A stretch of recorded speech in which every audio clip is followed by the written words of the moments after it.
Hello दोस्तों, मैं हूं आपके साथ सतीश सर और आज आप पढ़ने वाले हैं हमारे अपने YouTube channel KDRE coaching classes पर। दोस्तों आज हम पढ़ेंगे ब्लड के बारे में। जैसे कि हमने पिछला वीडियो बनाया था आपका श्वसन तंत्र से, और इससे पहले हमने हार्ट का और पाचन तंत्र जैसे कई सारे वीडियो बनाए हैं। दोस्तों उनको भी जाकर आप देखें, और अगर आपको वीडियोस अच्छे लगते हैं तो लाइक करें और कमेंट करें, शेयर करें दोस्तों। तो दोस्तों आज हम पढ़ने वाले हैं ब्लड के ऊपर से। ब्लड क्या होता है? ब्लड यानी कि रक्त हमारे शरीर का एक अहम हिस्सा होता है। तो यह एक नेचुरल कोलाइड होता है दोस्तों। नेचुरल कोलाइड कैसा? कोलाइड की हम बात करें यदि, तो कोलाइड क्या होता है दोस्तों? हमारा जो ब्लड होता है वो कोलाइड का रूप होता है। कोलाइड का रूप कैसा होता है? जैसे यदि हम पानी के अंदर, एक उदाहरण देता हूँ मैं आपको, कि जैसे पानी के अंदर यदि हम रेत घोल देते हैं, रेत हमने जो बारीक रेत होती है, बालू रेत होती है, उसको यदि हमने इसके अंदर घोल दिया, तो पानी एक प्रकार का तरल पदार्थ है, लेकिन उसके अंदर जो रेत होती है वो कोलाइडी के रूप में होती है। मतलब जो वास्तविक विलयन के कण होते हैं उससे थोड़ा बड़ा जो कण होता है वो होता है आपका कोलाइडी कण। दोस्तों वास्तविक विलयन किस प्रकार का होता है? वास्तविक विलयन जो होता है, जैसे आप पानी के अंदर नमक घोल देते हैं, शक्कर घोल देते हैं, तो उसके अंदर आपके कण बहुत ही सूक्ष्म होते हैं। आपको सूक्ष्मदर्शी से भी नहीं दिखाई देंगे। वो इस तरह के कण होते हैं, वो वास्तविक विलयन के कण होते हैं। लेकिन वास्तविक विलयन से जो बड़े कण होते हैं वो हमारे रक्त के होते हैं, जिन्हें हम बोलते हैं कोलाइड कण। दोस्तों उम्मीद करता हूँ कि यहाँ तक आपको बात समझ में आ गई होगी, कैसा होता है, किस प्रकार का हमारा जो है रक्त होता है। नेचुरल क्यों बोला? क्योंकि ये कोई बनाया गया नहीं होता है, प्राकृतिक होता है ओनली। और ये संयोजी ऊतक होता है, मतलब टिश्यू को जोड़ने का काम करता है। टिश्यू को किस तरह से जोड़ने का काम करता है? हमारे पूरे शरीर के अंदर फैला होता है, पूरी बॉडी के अंदर हमारा रक्त प्रत्येक जगह पर होता है और ऊतकों के बीच होता है। तो ये एक प्रकार का कैसा ऊतक है? संयोजी ऊतक है। मतलब एक दूसरे से कनेक्टेड होता है, संबंध रखता है, ऐसा ये रक्त जो है ऐसा कण होता है। इसका जो pH मान होता है 7.4 होता है।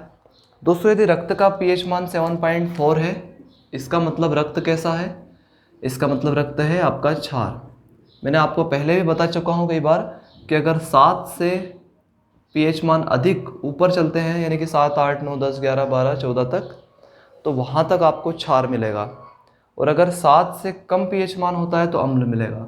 अब दोस्तों 7.4 मतलब 7 और 8 के बीच में 7.4 यदि pH मान है, इसका मतलब है कि हमारा रक्त जो है आपका कैसा है? क्षार है।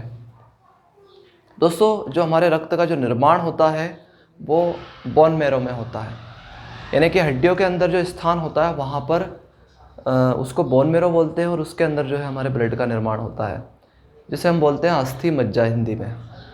तो दोस्तों लेकिन जब जो बच्चा होता है, गर्भवती महिलाओं में जो बच्चा होता है उसको उसमें कहाँ पर बनता है ब्लड हमारा? उस वक्त जो ब्लड बनता है वो बनता है लीवर में है। यानी कि जो गर्भवती महिलाएं हैं उनके अंदर जो ब्लड बनेगा वो लीवर में बनेगा दोस्तों। वहाँ पर बोन मैरो में जो है उस वक्त, यानी कि जब भ्रूण होता है बच्चा, भ्रूण कब होता है बच्चा? जब तक वो जन्म नहीं लेता है तब तक वो भ्रूण ही होता है। तो उस समय जो ब्लड बनता है वो बनता है लीवर के अंदर। तो दोस्तों और यह प्लीहा में स्टोर होता है। हमारे शरीर के अंदर ये कहाँ स्टोर होगा? हमारे शरीर के अंदर जो है ब्लड होगा हमारा प्लीहा में स्थित। प्लीहा छोटी छोटी थैलियों के समान होता है, उसके अंदर जो है हमारा रक्त स्टोर होता है। दोस्तों रक्त में यदि कोलेस्ट्रॉल की मात्रा बढ़ जाती है, रक्त के अंदर यदि कोलेस्ट्रॉल की मात्रा किस तरह से बढ़ेगी? कोलेस्ट्रॉल के अंदर जो मात्रा बढ़ती है वो अधिकतर वनस्पति घी से बढ़ती है, शराब, वाइन वगैरह इनके द्वारा जो है कोलेस्ट्रॉल की मात्रा बढ़ती है। फैट, अधिक फैट का जो तेल खाने से कोलेस्ट्रॉल की मात्रा बढ़ती है। यदि कोलेस्ट्रॉल की मात्रा रक्त के अंदर बढ़ जाती है दोस्तों, मैं यहाँ पे लिख देता हूँ कोलेस्ट्रॉल। यदि कोलेस्ट्रॉल की मात्रा रक्त के अंदर बढ़ती है तो कई प्रकार की बीमारियाँ उत्पन्न होती है। कई प्रकार की बीमारियों में से एक बीमारी है हार्ट अटैक। दोस्तों हार्ट अटैक की जो बीमारी होती है वो कोलेस्ट्रॉल के बढ़ने से, रक्त में कोलेस्ट्रॉल के बढ़ने से होती है। तो यहाँ तक आपको बात समझ में आ गई होगी दोस्तों। अगर कोलेस्ट्रॉल की मात्रा यदि ब्लड में होना भी चाहिए या मिनिमम कितनी होना चाहिए, कम से कम 200 ग्राम। अगर 200 ग्राम से ज़्यादा कोलेस्ट्रॉल हमारी बॉडी के अंदर है तो वो हमारे लिए हानिकारक हो जाएगा। दोस्तों ब्लड में हमारे हीमोग्लोबिन पाया जाता है, एक प्रकार का वर्णक पाया जाता है जिसे बोलते हैं हम हीमोग्लोबिन। हीम का मतलब होता है लोहा। तो दोस्तों लोहा हमारे शरीर के अंदर पाया जाता है, वो भी ब्लड में यानी कि खून में लोहा पाया जाएगा। कितना पाया जाएगा दोस्तों? लगभग हम एक कील बना लें, एक कील बन जाए इतना लोहा प्रत्येक मानव के शरीर में पाया जाता है। तो ये हीमोग्लोबिन रक्त के अंदर करता क्या है?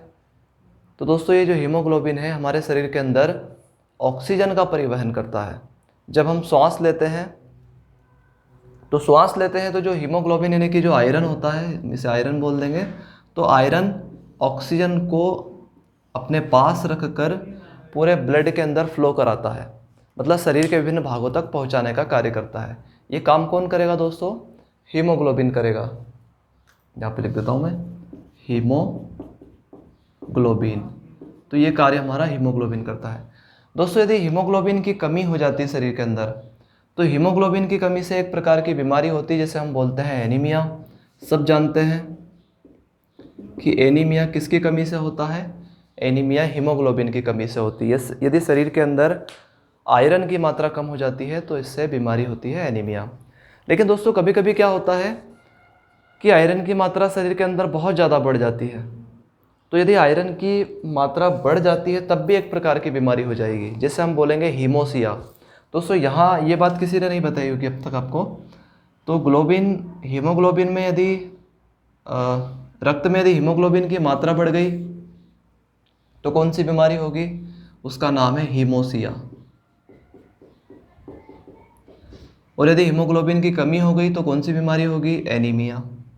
ये अलग अलग बीमारी है दोस्तों, एक बढ़ने से होती है, एक कम होने से होती है। इसका मतलब ये है कि हमारे शरीर के अंदर जो हीमोग्लोबिन है वो भी नियमित होना चाहिए, निश्चित होना चाहिए। अगर बढ़ जाता है बहुत ज़्यादा मात्रा में, थोड़ा बहुत बढ़ेगा कोई फ़र्क नहीं पड़ेगा, लेकिन बहुत ज़्यादा मात्रा में अगर आयरन बढ़ गया है इसका मतलब है कि यहाँ पर हीमोसिया नाम की बीमारी हो जाएगी। दूसरा है अगर हीमोग्लोबिन की कमी हो जाएगी तो एनीमिया होगा। दोस्तों आपको यहाँ तक बात समझ में आ गई होगी, उम्मीद करता हूँ। दोस्तों जो हीमोग्लोबिन की मात्रा होती है वो महिला और पुरुष में अलग अलग होती है। जैसे पुरुष की बात करें तो 14 ग्राम प्रति डेसीलीटर के समथिंग जो है पुरुषों में पाई जाती है हीमोग्लोबिन की मात्रा, और फीमेल में जो पाई जाती है वो 13 ग्राम डेसीलीटर पाई जाती है। तो इसमें अलग अलग होती है दोस्तों। 13 ग्राम, कभी कभी क्या होता है कि जैसे मान लीजिए कोई महिला अगर प्रेग्नेंट है तो प्रेग्नेंट के समय में उसे हीमोग्लोबिन की ज़्यादा मात्रा की आवश्यकता होती है, तो डॉक्टर्स के द्वारा आयरन की गोलियां दी जाती है ताकि हीमोग्लोबिन मेंटेन रहे। यदि किसी एनीमिया से पीड़ित बीमारी का जो व्यक्ति होता है उसे भी यही सलाह दी जाती है कि वो जो है आयरन की टैबलेट यानी कि आयरन की गोलियां लें। तो दोस्तों सबसे पहले यदि हम बात करें कि ये जो रक्त परिसंचरण है या रक्त की जो खोज है वो किसने की थी? रक्त की खोज दोस्तों विलियम हार्वे एक वैज्ञानिक हैं, उनका नाम विलियम हार्वे है, उन्होंने इसकी खोज की थी। दोस्तों हमारे शरीर के अंदर रक्त का कार्य क्या है, क्या काम करता है ब्लड, और क्यों होता है हमारे शरीर के अंदर? तो एक एक करके सुने दोस्तों। जो रक्त होता है वो हमारे शरीर के अंदर ताप का नियंत्रण करता है। मैं यहाँ पर लिख देता हूँ दोस्तों।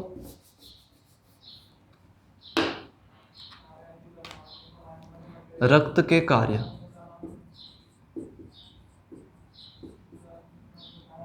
दोस्तों पहला कार्य मान लेते हैं हम ताप पर नियंत्रण। दोस्तों नॉर्मली तो हमारे शरीर के अंदर जो तापमान होता है वो होता है 37 डिग्री सेल्सियस। 37 डिग्री सेल्सियस से यदि कम हो जाता है तो भी बॉडी को दिक्कत होती है, ज़्यादा हो जाता है तो भी दिक्कत होती है। तो ये जो रक्त होता है हमारा वो ताप का नियंत्रण करता है। जब हम श्वास लेते हैं तो एक प्रकार की ऊर्जा उत्पन्न होती है। मैंने आपको श्वसन तंत्र में कल बताया था कि जब श्वास लेते हैं तो श्वसन के द्वारा जो है ऊर्जा भी उत्पन्न होती है और शरीर में ऑक्सीजन पहुंचती है। तो दोस्तों जब ऑक्सीजन के द्वारा रक्त से जो है ऊर्जा निकलती है तो वो हमारे शरीर को मेंटेन करके रखती है, तापमान बनाए रखती है उस समय। दोस्तों ताप नियंत्रण का कार्य भी करता है रक्त। दूसरा कार्य क्या करेगा दोस्तों, यह हुआ गैसों का परिवहन। दूसरा लिख देते हैं गैसों का परिवहन। गैसों का परिवहन किस प्रकार से, जैसे अभी मैंने आपको बताया था, पिछले वीडियो में बताया था कि जो है रक्त ऑक्सीजन लेकर जाता है शरीर के विभिन्न भागों तक और कार्बन डाइऑक्साइड को लेकर आता है। तो ये गैसों का परिवहन हो गया, मतलब ऑक्सीजन को ले जाना शरीर के विभिन्न भागों तक और शरीर के विभिन्न भागों से कार्बन डाइऑक्साइड को लेकर आना, ये क्या हो गया आपका गैसों का परिवहन हो गया। दोस्तों ये पोषक पदार्थों का भी परिवहन करता है। अगला है आपका पोषक पदार्थों का परिवहन।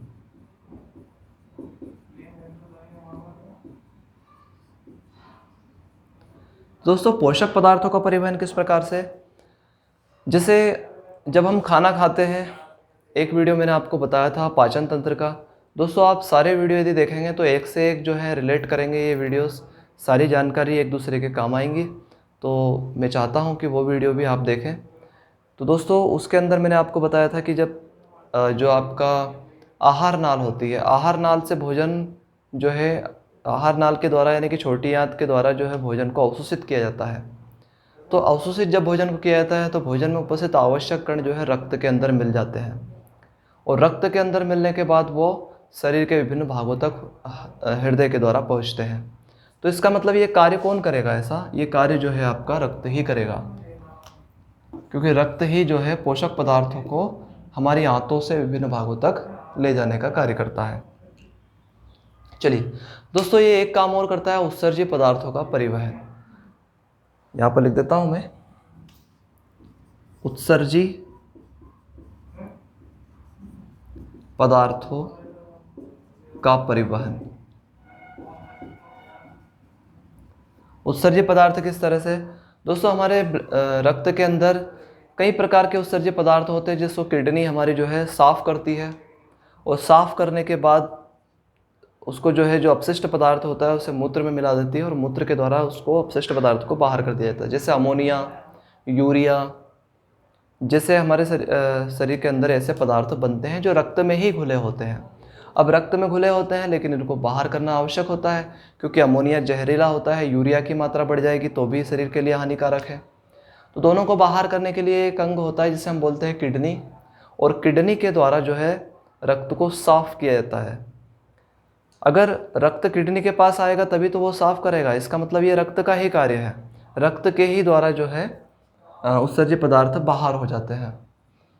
तो दोस्तों ये तो हो गए ब्लड के कार्य। तो दोस्तों इसके बाद हम पढ़ते हैं कि रक्त के अंदर क्या क्या होता है, रक्त का स्ट्रक्चर कैसा होता है और रक्त के अंदर क्या क्या चीज़ कितने प्रतिशत पाई जाती है, वो चीज़ जान लेते हैं। तो दोस्तों उम्मीद करता हूँ यहाँ तक आपको बातें समझ में आ गई होगी। तो आगे हम पढ़ेंगे रक्त में क्या क्या पाया जाता है, जैसे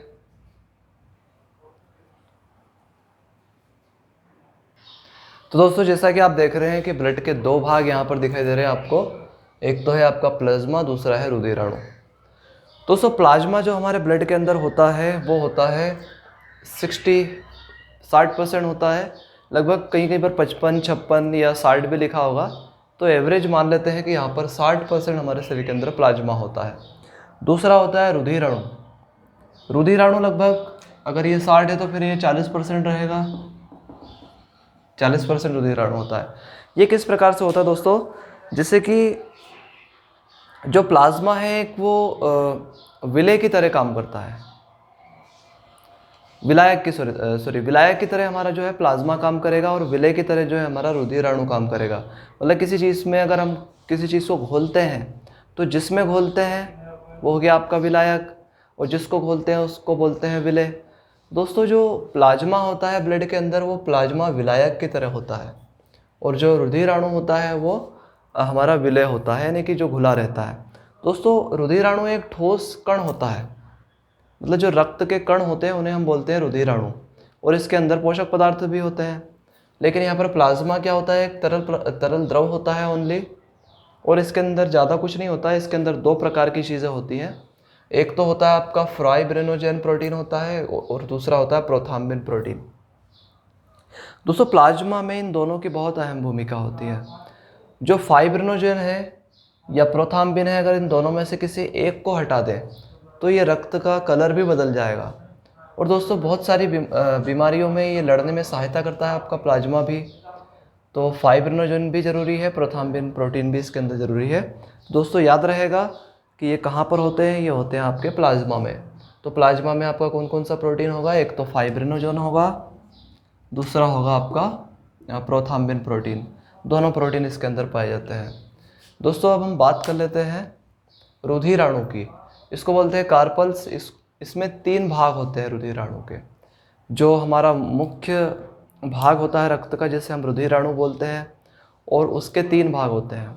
उसमें 3 भाग क्या क्या होते हैं। पहला होता है आरबीसी। आरबीसी को दोस्तों बोलते हैं red blood cells. Red blood cells इसको बोलेंगे, या रेड ब्लड कार्पल्स बोलेंगे। दूसरा है डब्ल्यूबीसी, मतलब वाइट ब्लड सेल बोल सकते हैं आप लोग। और तीसरा भाग होता है आपका प्लेटलेट्स। प्लेटलेट्स यानी बिम्बाणु। तो दोस्तों जो आरबीसी है उसको एरिथ्रोसाइड भी बोलते हैं, डब्ल्यूबीसी को ल्यूकोसाइड बोलते हैं, और प्लेटलेट्स को थ्रोम्बोसाइड बोलते हैं। फिर से बता दे रहा हूँ दोस्तों, आरबीसी को एरिथ्रोसाइड बोलेंगे, और डब्ल्यूबीसी को ल्यूकोसाइड बोलेंगे, और जो है आपका प्लेटलेट्स को थ्रोम्बोसाइड्स बोलेंगे। दोस्तों इनके अलग अलग कार्य होते हैं। अलग अलग कार्य किस तरह से होते हैं, जैसे मैं यहाँ पर लिख देता हूँ आरबीसी। आरबीसी लिखा ही हुआ है दोस्तों, तो इसके अंदर इसके कार्य देख लेते हैं। यहाँ पर जो है डब्ल्यूबीसी का कार्य क्या है वो देख लेते हैं, और यहाँ पर प्लेटलेट्स का कार्य देख लेते हैं। दोस्तों एक एक करके इनको लिखते हैं। तो जैसे इसकी क्या विशेषताएं होती है, क्या काम करता है, ये किस तरह का होता है। दोस्तों जो आरबीसी होता है इसका आकार लगभग गोल होता है, इस तरह से। इस तरह से आरबीसी का जो आकार रहेगा वो एकदम गोल रहेगा, ये। और जो डब्ल्यूबीसी होता है इसका कोई आकार नहीं होता दोस्तों, ये अनिश्चित आकार की होती है। कभी ऐसी भी होती है, कभी ऐसी होती है, कभी इस तरह की होती है, मतलब कोई निश्चित आकार नहीं है डब्ल्यूबीसी का। लेकिन आरबीसी का एक आकार है जो कैसा है, गोल है।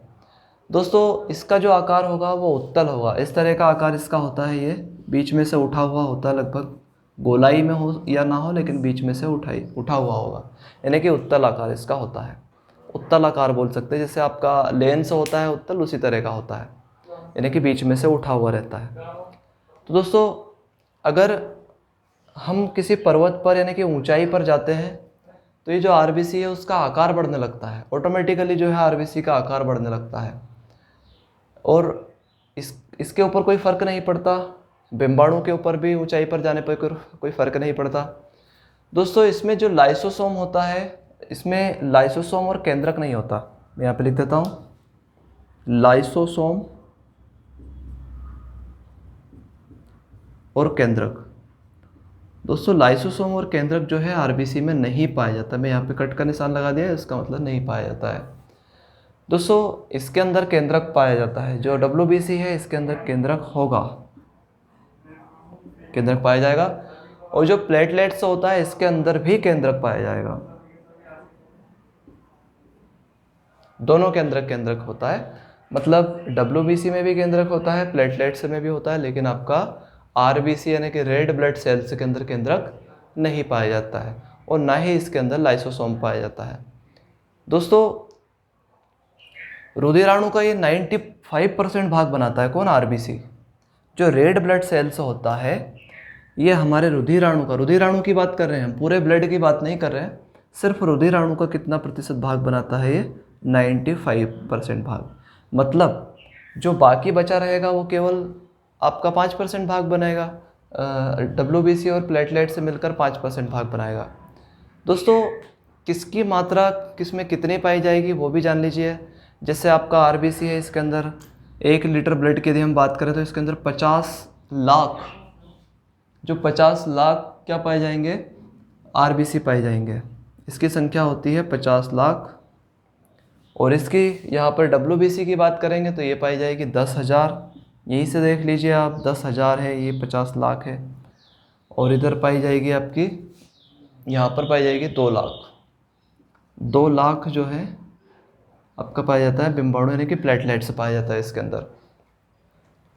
दोस्तों यहाँ पर WBC की बात करें तो इसके अंदर केंद्रक पाया जाता है और ये हमारी रोगों से रक्षा भी करता है। WBC की बात करें तो ये रोगों से रक्षा करने का काम करता है। यहाँ पे लिख देता हूँ मैं, रोगों से रक्षा। WBC जो है रोगों से किस तरह से रक्षा करता है, क्योंकि इसके जो प्रकार होते हैं वो होते हैं एंटीबॉडी होते हैं इनके अंदर, इसके अंदर लिम्फोसाइट होता है, मोनोसाइट होता है दोस्तों। तो ये अलग अलग कार्य करते हैं WBC में। क्या क्या कार्य करते हैं, जैसे हमने बोला अभी एंटीबॉडी, ये बीमारियों की पहचान करता है। जब भी कोई बाहरी जीवाणु अगर शरीर के अंदर आक्रमण करता है तो ये उसकी पहचान करता है और अपनी संख्या को बढ़ा लेता है एंटीबॉडी। और दोस्तों लिम्फोसाइट की यदि बात करें तो यह उससे लड़ता है, उसको ख़त्म करने का काम करता है। यदि हम बात करें कि एंटीबॉडी क्या करेगा, चलो तीनों के नाम लिख देता हूँ मैं यहाँ पर, इधर लिख देता हूँ। पहला है आपका एंटीबॉडी, जो WBC की बात करें उसमें पाया जाएगा एंटीबॉडी। दूसरा है लिम्फोसाइट।